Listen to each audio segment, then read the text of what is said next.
Fianna Fáil ar an céist dearnach sin agus le seachta McEntee Fásta agus mar a dúirt an Taoiseach is céist faoi airgid an céist.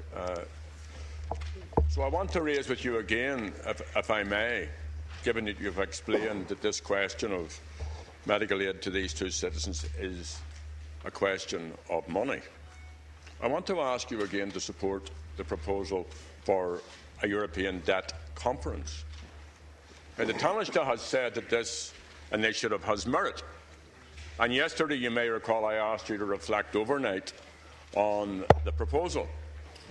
And let me, just before you respond, say that I understand the government's current narrative.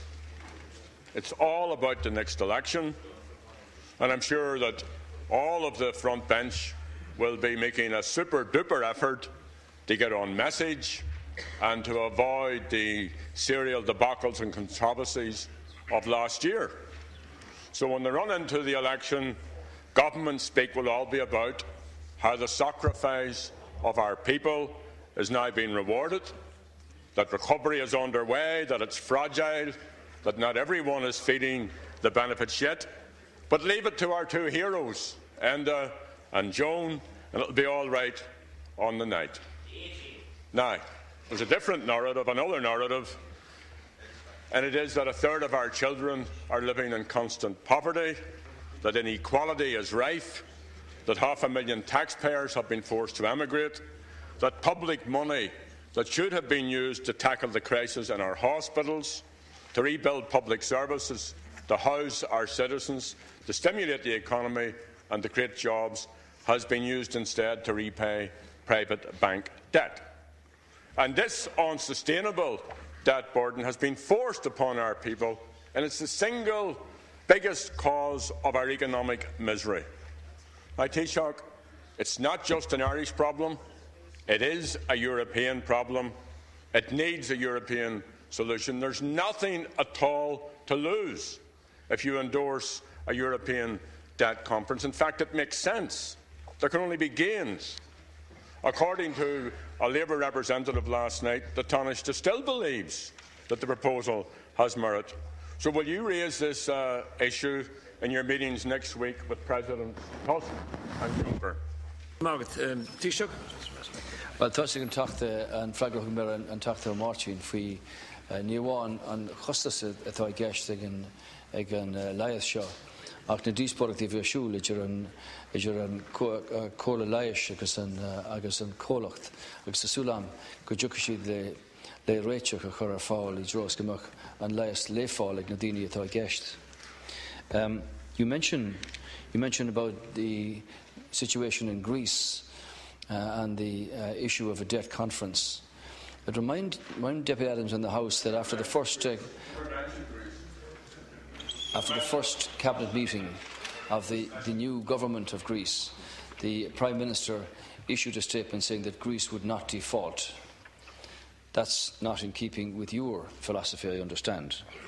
The Prime Minister indicated that Greece is prepared to negotiate, and the forum for negotiation is the Eurogroup and the ECOFIN meeting.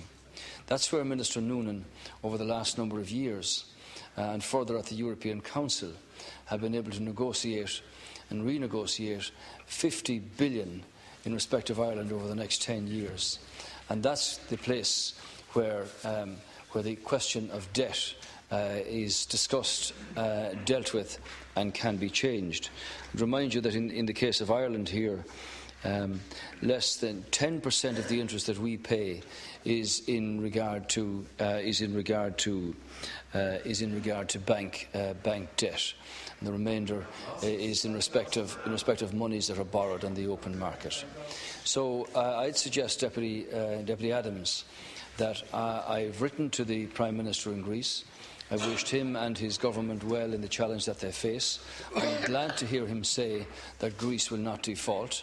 I'm glad to hear him say that Greece is now prepared to negotiate.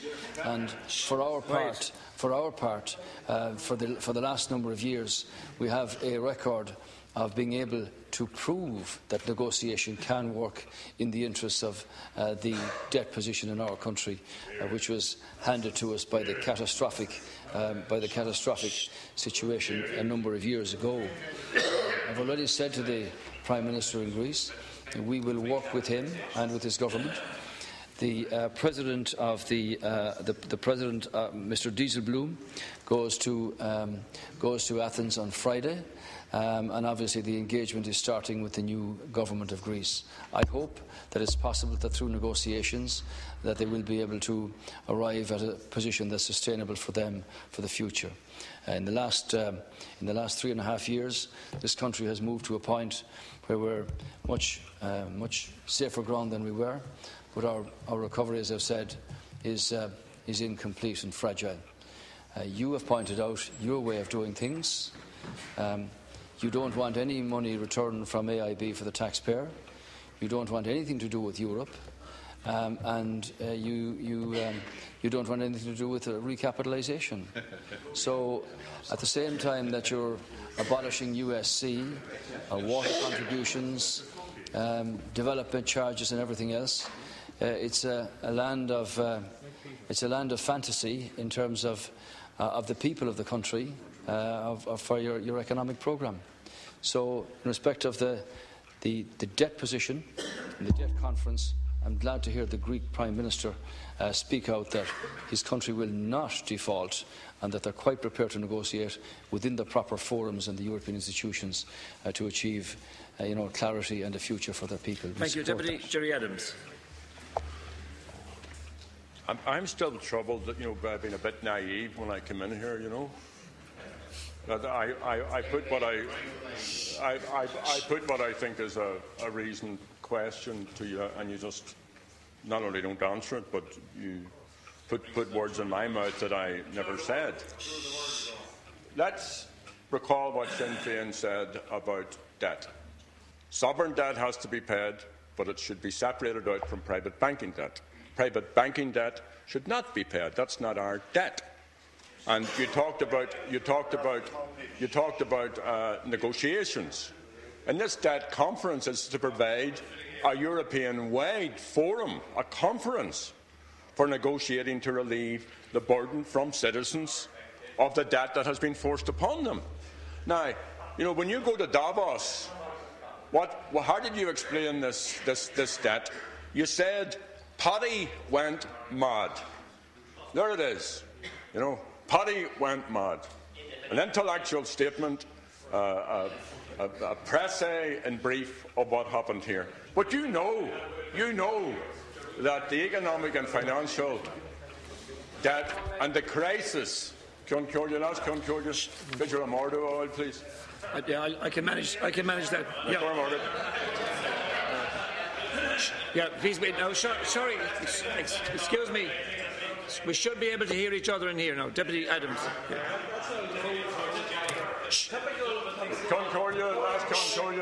Last Concordia. I want to return to my question. Sorry. I want to return to my question in a second, but I have been in correspondence with the Concordia. I want to draw to your attention the remark made by the choctaw there, I forget his name, the lad with the glasses, and I would like you to deal with it. I would like you to deal with it afterwards. Okay, all right. So please put your question, Deputy. Now, rather than Paddy going mad and causing this problem, if you recall back at the time of the crash, the 62 billion in bank loans was in the hands of 190 people.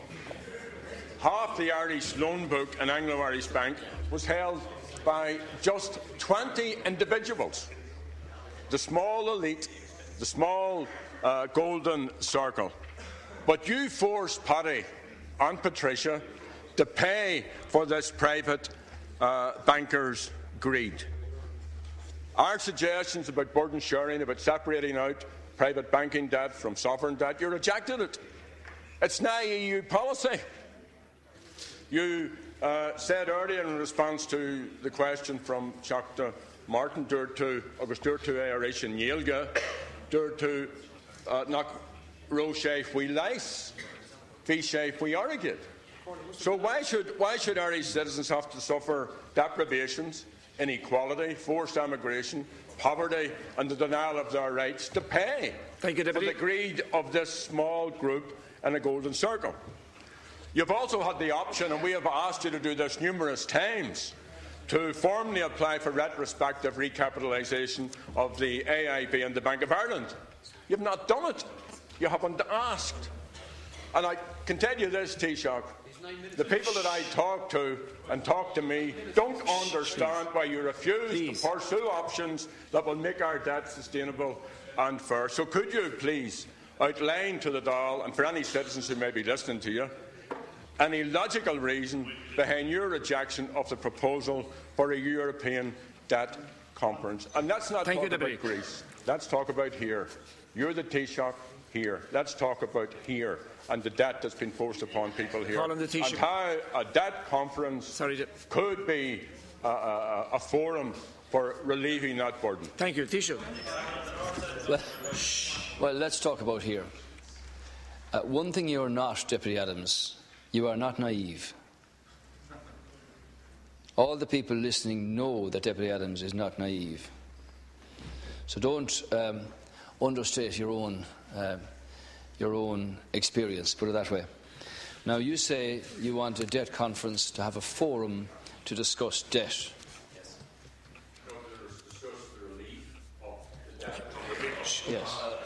Yes, and that's why we already have a forum in existence called the Eurogroup, ECOFIN and the European Council. What does that group do, Deputy Adams? In the case of Ireland, in the case of here, the Minister for Finance had been involved in negotiations since he was appointed as Minister for Finance to negotiate within that group the question of debt relief and the question of easing the burden on the Irish taxpayer. And that's where Ireland's problems were raised. That's where Ireland's problems were discussed and negotiated. That's where they were confirmed and approved later by the European Council. And that's why the progress that we have made allows us to be able to borrow on the international markets at a fraction of the cost of money when we were appointed, to a point where we can now buy out, for instance, the loans from the IMF of 18 billion, which over the next 10 years will save the Irish taxpayer 1.2 billion in interest charges. So the forum that exists is called the Eurogroup. That's where Ireland has negotiated its way for 50 billion in respect of promissory notes, interest rate reductions, maturity, extension of maturity dates, and so on.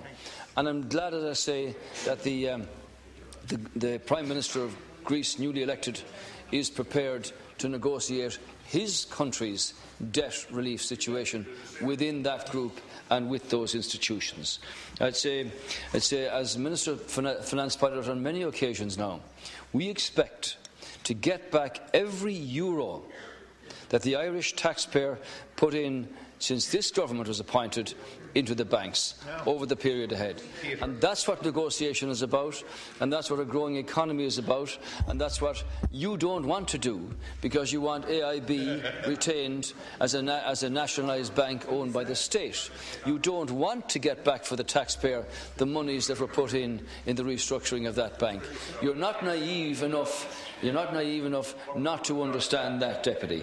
And that's why we have a banking inquiry here, so that the truth can come out about all of the issues that happened in the lead up to that. And I'd make this point to you finally, and you know Northern Ireland very well, and you speak all the time about the economic progress that's being made, and that's right and proper. But we will have our deficit below 3% here in the Republic this year because of the prudent and competent management of the government in respect of our economy.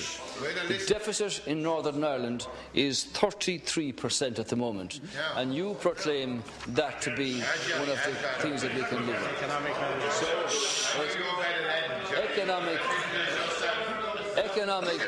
economic ballyhoo from Deputy Adams, who is not naive, but he doesn't recognise the truth when it's staring him in the face. Thank you, Taoiseach. Now for the technical group, I call Deputy